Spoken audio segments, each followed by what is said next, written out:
മിശിഹായിൽ പ്രിയപ്പെട്ട സഹോദരരെ, യേശു തന്റെ സുവിശേഷ പ്രഘോഷണ ദൗത്യം ഈ ലോകത്ത് തുടരുവാൻ വേണ്ടി 12 ശിഷ്യന്മാരെ തെരഞ്ഞെടുക്കുകയും അയക്കുകയും ചെയ്യുന്നത് നാം കാണുന്നുണ്ട്. ചില സമയങ്ങളിൽ ഞാൻ ചിന്തിക്കാറുണ്ട്, എത്ര ഉജ്ജ്വലമായ രീതിയിൽ, എത്ര തീക്ഷ്ണതയോടുകൂടെയാണ് ഈ ശിഷ്യന്മാർ ഈ വചനപ്രഘോഷണം നടത്തിയത്. ഒരു പ്രതിബന്ധങ്ങളും ഒരു തടസ്സങ്ങളും അവരെ അതിൽ നിന്ന് നിരുത്സാഹപ്പെടുത്തിയില്ല. അതിന് കാരണം എന്തായിരുന്നു? 2 കാരണങ്ങളാണ്. ഒന്ന്, അവർക്ക് ദൈവത്തിന് കൃപയുണ്ടായിരുന്നു. 2, അവർ വിശുദ്ധമായ ജീവിതമായിരുന്നു നയിച്ചിരുന്നത്.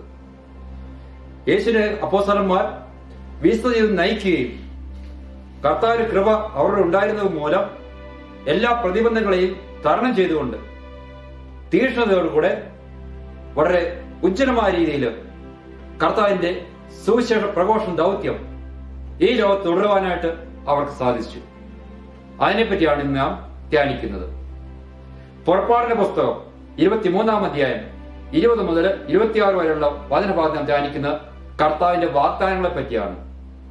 ഇസ്രായേൽക്കാർക്ക് വേണ്ടി കർത്താവ് ഒത്തിരിയധികം വാഗ്ദാനങ്ങൾ നൽകുന്നു. അത് വളരെ അനുഗ്രഹീതമായ ഒരു ഭാഗമാണ്. ഇസ്രായേൽക്കാർ പറയുകയാണ്, നിങ്ങൾക്ക് രോഗശാന്തി ലഭിക്കും, ശത്രുക്കളിൽ നിന്ന് രക്ഷ ലഭിക്കും, നല്ല കാലാവസ്ഥ ലഭിക്കും. അങ്ങനെ ഒത്തിരിയധികം ഐശ്വര്യങ്ങളും സമൃദ്ധിയും അനുഗ്രഹങ്ങളുമാണ് ദൈവം വാഗ്ദാനം ചെയ്യുന്നത്. എന്താണ് അവർ ചെയ്യേണ്ടത്? ഒരു കാര്യം മാത്രമേ ഉള്ളൂ. ദൈവം പറയുന്ന കാര്യങ്ങൾ അനുസരിക്കണം, പ്രത്യേകിച്ച് കർത്താവിന്റെ കൽപ്പനകൾ. ദൈവം വാഗ്ദാനങ്ങൾ നിറവേറ്റുന്നവനാണ്. അതുകൊണ്ടാണ് എല്ലാ കാര്യങ്ങളും അതിൽ എഴുതിയിട്ടുണ്ട്. രോഗശാന്തി, നല്ല കാലാവസ്ഥ, ശത്രുക്കളിൽ നിന്ന് രക്ഷ, ഇതെല്ലാം നിങ്ങൾക്ക് ലഭിക്കും, നിങ്ങൾ എന്റെ കൽപ്പനകൾ പാലിക്കണമെന്ന്. അപ്പോൾ വിശുദ്ധിയോടുകൂടെ കർത്താവിന്റെ കൽപ്പനകൾ പാലിച്ചപ്പോൾ ഇസ്രായേൽക്കാർക്ക് ദൈവം അവരെ സമർത്ഥത്തോടെ അനുഗ്രഹിച്ചു. നമ്മുടെ ജീവിതത്തിലാണ് യഥാർത്ഥം സംഭവിക്കേണ്ടത്. ദൈവത്തിന്റെ അഭിഷ്ടം നിറവേറ്റിക്കൊണ്ട് കൽപ്പന സ്വീകരിച്ചുകൊണ്ട് അതിന് ജീവിക്കുമ്പോൾ നമുക്കും ഐശ്വര്യവും സമാധാനവും ശാന്തിയും എല്ലാറ്റിലുപരിയായി ദൈവത്തിന്റെ കൃപയും കരുണയും നമുക്ക് ലഭിക്കുന്നതായിരിക്കും. യോനാ പ്രവാചകന്റെ പുസ്തകം 4-ാം അധ്യായം 1 മുതൽ 11 വരെയുള്ള വചനങ്ങൾ ധ്യാനിക്കുന്ന കർത്താവിന്റെ അതിരറ്റ കരുണയെ പറ്റിയാണ്. നമുക്കറിയാം ഏതു വിധത്തിലാണ് നിനേവെ നഗരത്തെ രക്ഷിക്കാൻ വേണ്ടി കർത്താവ് യോനയെ ഉപയോഗിക്കുന്നതെന്ന്. ആദ്യം യോന പ്രവചനം തയ്യാറാവുന്നില്ല. എന്നാൽ തയ്യാറായപ്പോൾ എന്താണ് സംഭവിക്കുന്നത്? നിനേവെ നഗരത്തെ ജനങ്ങൾ മാനസാന്തരപ്പെട്ടു, അവർ പശ്ചാത്തപിച്ചു. അതിന്റെ പരിണതഫലം എന്താണ്?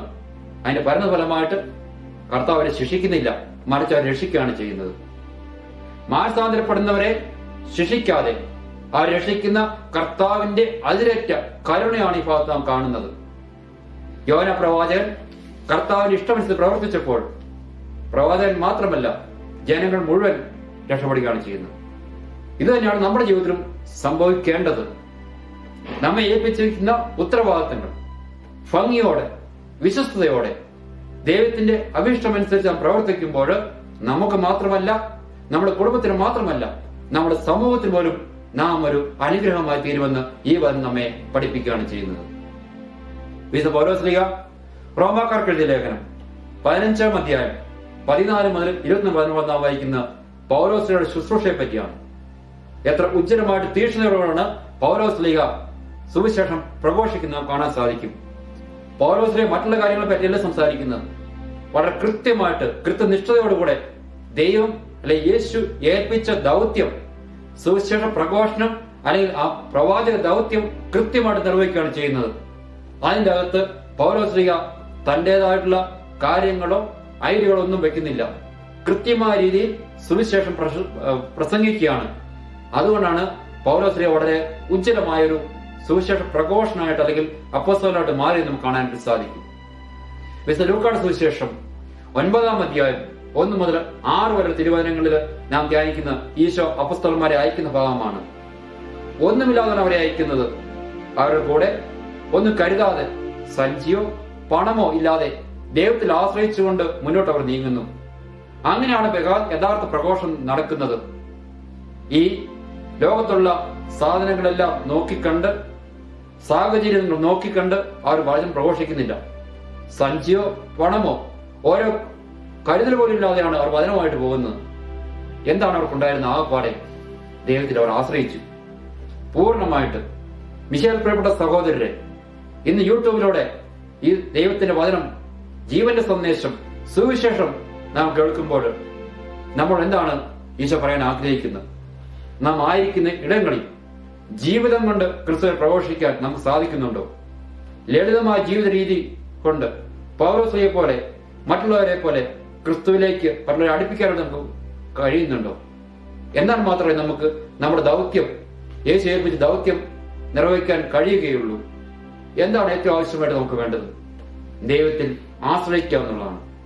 ദൈവത്തിന്റെ കൃപ നമുക്ക് ആവശ്യമുണ്ട്, ജീവിത വിശുദ്ധി നമുക്ക് ആവശ്യമുണ്ട്. അപ്പോൾ നാം ഓരോരുത്തരും പൗലോസ്ലീഹയെ പോലെ, യോനായെ പോലെ, പ്രവാചകന്മാരെ പോലെ ദൈവത്തിന്റെ വചനത്തിന്റെ പ്രഘോഷകരായി മാറും. അങ്ങനെ മറ്റുള്ളവരെ ആ യേശുവിന്റെ സ്നേഹത്തിലേക്ക് അടുപ്പിക്കാൻ നമുക്ക് കഴിയുകയും ചെയ്യും. നമുക്ക് പ്രാർത്ഥിക്കാം.